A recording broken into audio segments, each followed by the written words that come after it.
Hello guys, this is build, welcome back to my channel. তো guys আজকে আমরা যাচ্ছি ঘুরতে, তো যাচ্ছি একটা আশ্রমে। তো সেই আশ্রমের নাম হচ্ছে শ্রী শ্রী জানকী দাস কাঠিয়াওয়া আশ্রম। আমাদের বাড়ি থেকে এই আশ্রমটা 5 থেকে 6 কিলোমিটার দূর। তো আমরা বেরিয়ে পড়েছি দুটো বাইক নিয়ে, 5 জন বন্ধু। তো ফাঁকা রাস্তা দেখতেই পাচ্ছ। আমরা কাঠিয়াওয়ার পুরনো আশ্রমের কাছে এসে দাঁড়ালাম। তো গাইজ ফাইনালি চলে এসেছি আমরা কাঠিয়াওয়ার পুরনো আশ্রমে। তো তোমাদের দেখাবো, এই দেখো এটা হলো কাঠিয়াওয়ার পুরনো আশ্রম। এদিকে দেখো আমরা সবাই চলে এসেছি। তো এই দেখো বাবা, লাগাটা অতটা বোঝা যাচ্ছে না ঠিকই। তোমাদের নতুন মন্দিরে নেবো, এটা হচ্ছে পুরনো যেটা আগে আশ্রম ছিল সেটা। তো আমরা গেটের ভিতর দিয়ে ঢুকে যাচ্ছি। ফাইনালি আমরা চলে এসেছি কাঠিয়াওয়ার পুরনো আশ্রমে। তো এই দেখতে পাচ্ছ এটা হলো পুরনো আশ্রম। আমরা 4 জনই চলে এসেছি, দুটো গাড়ি নিয়ে এসেছি। এদিকে দেখতে পাচ্ছ উপরে এটা সবাই প্রণাম করছে, সাইডে হলুদ খেলা আছে। এটা একটু বন জঙ্গল হয়ে গেছে আশ্রমটা, বাট এটা নতুন একটা আশ্রম করেছে, ওদিকটায় আছে সেটা তোমাদের সেটা দেখাবো। আমরা আসলাম এই পুরনো মন্দিরে, আশ্রমে ঢুকে আমি প্রণাম করলাম। এটা হচ্ছে এর ভিতরে একটা ঠাকুর আছে, বাট ওটা দরজা আটকা আছে, সেই কারণে আমি ছবি তুলতে পারিনি। এটা চারিদিকটা দেখাচ্ছে, দেখো একটু বন জঙ্গল হয়ে গেছে এদিকটা।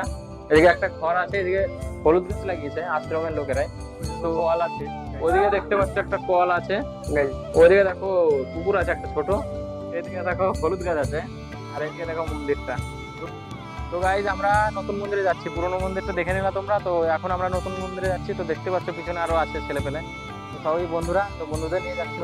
এটাকে তোমরা মন্দির বা আশ্রম দুটোই বলতে পারো। তো আশ্রমের কাছাকাছি চলে এসেছি আমরা। তো গাইজ আমরা চলে এসেছি কাঠিয়াওয়া আশ্রমে। তো এই দেখো পাঁচিল দেখতে পাচ্ছ, আর এদিকে দেখতে পাচ্ছ ওরা দাঁড়িয়ে আছে, ওই যে গেট। তোমাদের গেটটা ভালো করে দেখাবো। আর এদিকে আসছি আমি। তো দেখতে পাচ্ছ এদিকে দেখো সবাই আছে দাঁড়িয়ে, বাইক দাঁড় করেছে। আর এদিকে দেখতে পাচ্ছ আশ্রমটা। তো এটা যে শ্রী শ্রী 108 স্বামী জানকী দাস কাঠিয়াওয়া তপোবন। তো দেখতে পাচ্ছ এটা হচ্ছে মেইন গেট। তো আমরা এখন ভিতরে যাবো এবং তোমাদের সাথে সবকিছু শেয়ার করবো। তো গাইজ আমরা ভিতরে ঢুকে যাচ্ছি গেট দিয়ে। তো দেখতে পাচ্ছ ওরা ঢুকে গিয়েছে। তো গাইজ দেখতে পাচ্ছ এটা সব নিয়ম শৃঙ্খলা আছে যাচ্ছে। তো এটা হচ্ছে সেই মন্দির, আর এটা নতুন একটা মন্দির তৈরি হয়েছে। তো এটা দেখতে পাচ্ছ, আর এটা হচ্ছে মেইন মন্দির এখনকার। তো এখানে আমরা সবাই এসেছি, আকাশ আছে এবং আমি আছি, এবং দেখতে পাচ্ছি সাইকেল ফাইকেল আছে, এখানে বাচ্চারা পড়াশোনা করে। আর ওইদিকে দেখো সবাই দাঁড়িয়ে আছে। আর এদিকে মন্দিরে উঠছি। তো গাইজ আমি মন্দিরে উঠছি, দেখতে পাচ্ছি আমি মন্দিরের ভিতরে যাবো, এখন প্রবেশ করছি। এরাও প্রবেশ করছে ওদিকে, দেখতে পাচ্ছি। তো গাইজ এটা হচ্ছে গুরুদেব। দেখতে পাচ্ছি এখানে ভিতর অবস্থাটা গুরুদেব আছে, তাদের বাচ্চাকে।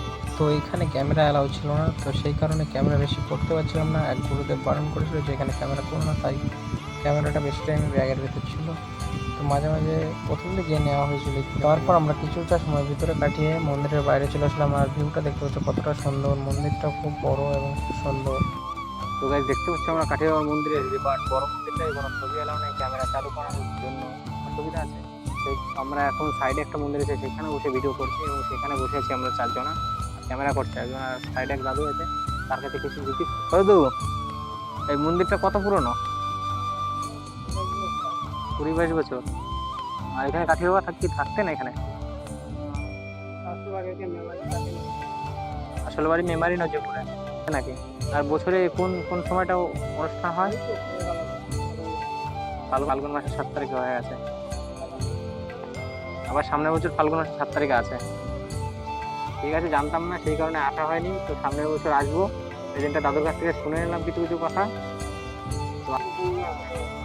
গুরুকুণে সবকিছু এখানে পালন হয়। শিষ্য তো মনে হয় বহুত আছে না?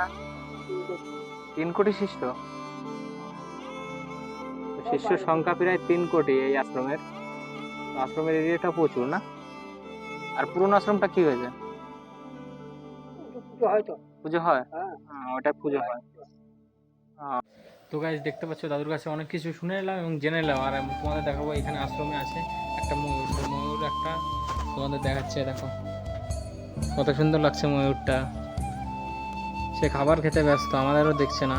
দেখতে পাচ্ছ এখানে কত বড় বড় কড়াই রাখা আছে। এখানে হচ্ছে উনান। তো এইখানে খিচুড়ি প্রসাদ করা হয় যখন পুজো হয়। দাদুর কাছে শুনে নিয়েছি, এবং এখানে দেখতে পাচ্ছ কত বড় বড় উনান করেছে। তো এদিকে দেখতে টিউবওয়েল আছে, আর এদিকে উনান দেখতে পাচ্ছ।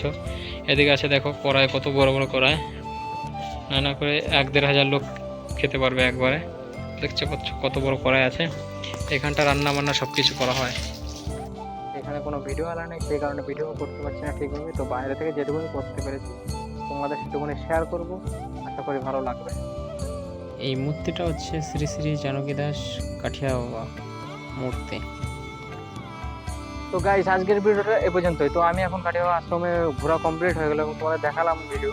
তো তোমাদের যদি ভালো লাগে লাইক কমেন্ট শেয়ার করবেন, সাবস্ক্রাইব করবেন। এখানে যারা আসতে চান তারা অতি অবশ্যই আসুন এবং ঘুরে যান এবং মন্দিরটাকে এবং আশ্রমটাকে পরিদর্শন করে যান। তাহলে তোমাদের নামতে হবে পাটুলি। এখানে আসতে হলে তোমাদের নামতে হবে পাটুলি স্টেশন বা অগ্রদ্বীপ স্টেশন। এটা হাওড়া কাটোয়া লোকাল ট্রেনে করে তুমি আসতে পারো। তো স্টেশন থেকে নেমে টোটো বা অটোতে উঠলে ঠিক 15-20 মিনিট লাগবে। তো তোমরা অতি অবশ্যই চলে আসো সবাই। যে কোনো টোটোওয়ালাকে আশ্রমের নাম বললেই নিয়ে আসবে।